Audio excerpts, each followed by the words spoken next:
good opportunity to have a brief chat with her about what brought her to do the kinds of things that she's been doing. And it was very interesting. She said that she was a kid from Bowness and in Calgary. She understands those backgrounds. She didn't come from a privileged situation. And that one of the things that really troubled her about the deteriorating situation in Alberta was the fact that her parents and her grandparents had fought for this. And she felt that she would be abandoning their legacy if she didn't stand up for it in a resolute kind of way. She raises this, she said she's always troubled by the questions, whose interests are these policies serving? It was the old Roman question, whose interests are served? And it drives much of what she does with the magazine. You should know that she was a teacher for 20 years, as she said, trying to instill these kinds of questions and approaches in other people's children. And what she's doing lately as a publisher is a logical extension of the work that she was trying to do all along. She also said that in a democracy, power has to be shared. And it's simply not shared enough in Alberta, and people need to do something about that. And so she did. By the way, I should also tell you that she is, it's interesting that a publisher is publicity averse, and she's notorious for walking away from any personal honors. And so the fact that she actually showed up today to receive this honor is absolutely delightful. You should know that she has taken a leave from her publishing duties at Alberta Views, and she's written short, she's a writer. You know, that's what she was an English teacher before, she's a writer.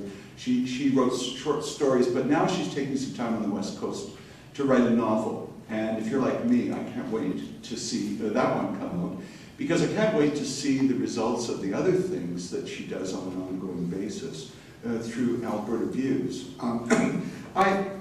She talked to me as well about some anger that drives her, and I really believe that there's a legitimate anger among people when they see these kind of needless deteriorations in the public interest.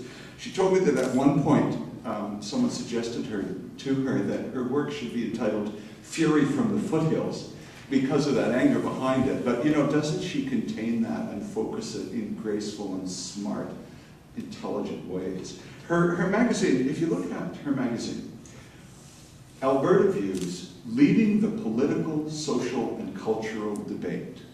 That's the goal that was set. Well, that was the goal that was accomplished. The Last Resort, Would You Want to Sleep There? This is the one that just arrived, June 2007, on homelessness. And one that I love in March, Peter Lougheed, Alberta's New Dissident by Sheila Pratt. What democracy is at the heart, discussion is at the heart of every democracy. And I think more than anything else, what she feels that way and what she's done is, in addition to all of the other things she's done over the years as an active and engaged citizen, she's given you this forum. So.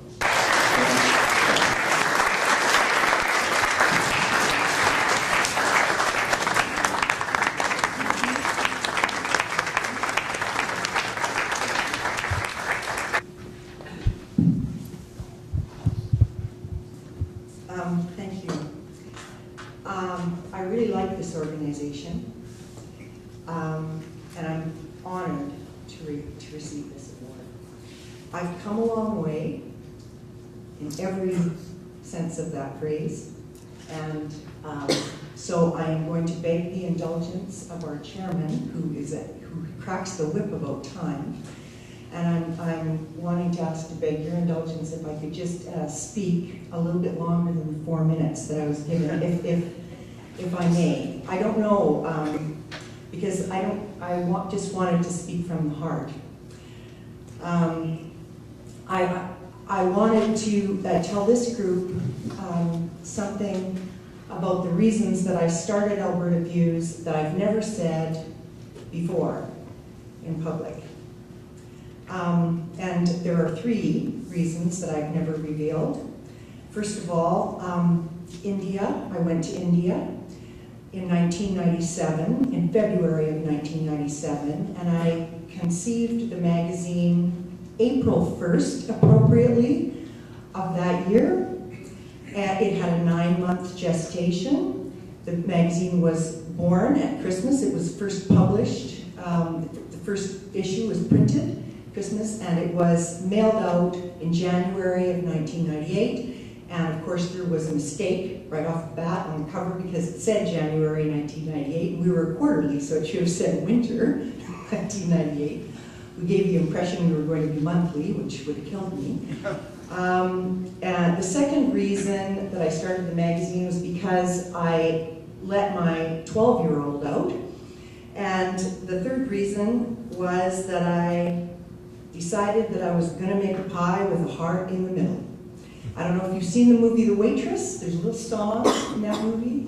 Going to make a pie with a heart in the middle. Because, you know, we're making a pie in a sense in Alberta. So, India. I went to India with my cousin Sheila, my daughter Natasha, and my husband Alan Markin.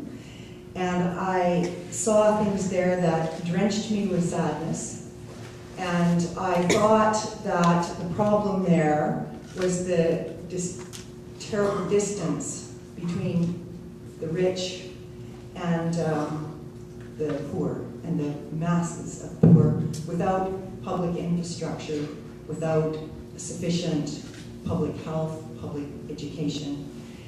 And I do want to say that my daughter and my cousin Sheila saw a very different India than I did.